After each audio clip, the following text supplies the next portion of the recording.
Dear students, welcome to LGI online classes. I am Snehlata.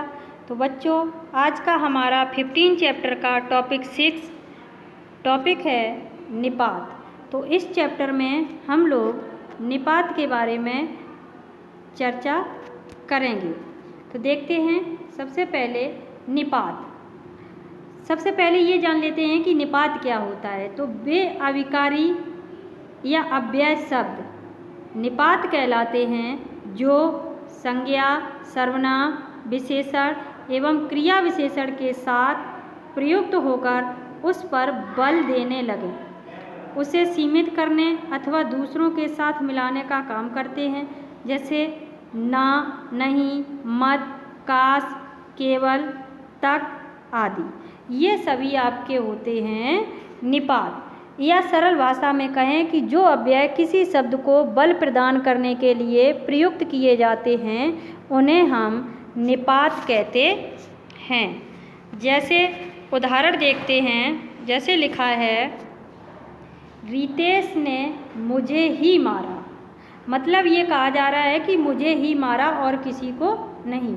Ritesh ने ही मुझे मारा, तो रितेश के अलावा और किसी ने नहीं मुझे मारा। रितेश ने मुझे मारा ही है, तो मारा ही है और कुछ नहीं किया है। तो एक ही वाक्य पर बल दिया जा रहा है। एक ही वाक्य 3 प्रकार से दिखाया गया है। तो यहाँ पर ये क्या है कि जो वाक्य एक ही बात पर विशेष बल देते हैं वो होते हैं आपके निपात।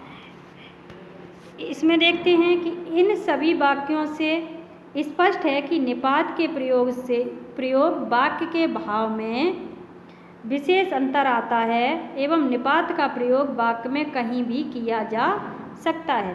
यानी कि निपात जो होते हैं वो किसी वाक्य को विशेष बल प्रदान करते हैं और इसका प्रयोग वाक्य में कहीं भी किया जा सकता है।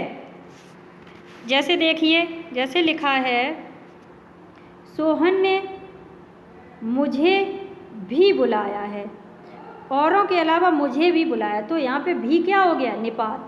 गणेश ने मुझे भी बुलाया है, तो भी और काम के अलावा मुझे बुलाया भी है।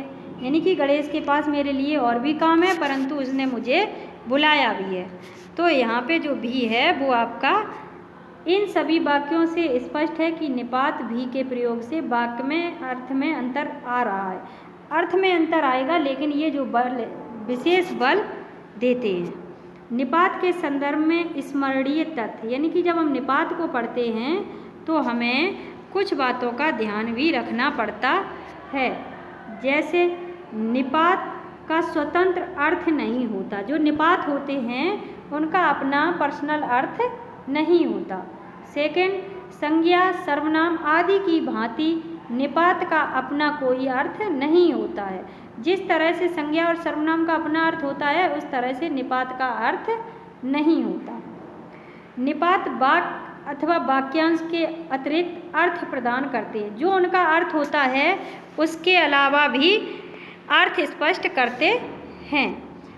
सहायक शब्द के रूप में प्रयुक्त होने के बावजूद निपात वाक्य के अंग नहीं माने जाते। जो निपात होते हैं वो सहायक होते हैं वाक्य के, परंतु उन्हें वाक्य का अंग नहीं माना जाता। वाक्य में प्रयुक्त होने पर वे निपात उसके संपूर्ण अर्थ को प्रभावित करते हैं। यानी कि जब निपात वाक्य में प्रयुक्त हो जाते हैं तो उसके संपूर्ण अर्थ को प्रभावित कर देते हैं। अब आता है आपका निपात के भेद। इसमें देखिए, निपात के भेद में निपात के कई भेद होते हैं। जैसे स्वीकार बोधक, नकार बोधक, निषेध बोधक, सम्मान बोधक और प्रश्न बोधक। इसके अलावा है आपका तुलना बोधक। तो इसमें देखिए, स्वीकार बोधक में आता है आपका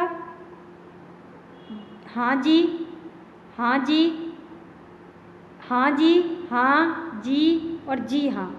ये आते हैं आपके स्वीकार। यानी कि कोई भी बात जब आप स्वीकार करते हैं तो हाँ जी बोलेंगे, हाँ बोलेंगे, जी बोलेंगे या फिर जी हाँ बोलेंगे। इसके अलावा नकार बोधक में ना, नहीं, जी नहीं और नहीं जी ये आते हैं। निषेध बोधक में मत, सम्मान बोधक में जी, प्रश्नबोधक में क्या और तुलनाबोधक में सा और जैसा। तो ये होते हैं आपके सम्मानबोधक। इसमें देखिए लिखा है सा और जैसा। तो इसके अलावा तक, भर, केवल, सिर्फ, मात्र, निपात, संज्ञा, सर्वनाम आदि को सीमित करते हैं। ये सभी भी आपके निपात होते हैं। तो आशा करते हैं कि आपको ये टॉपिक समझ में आया होगा।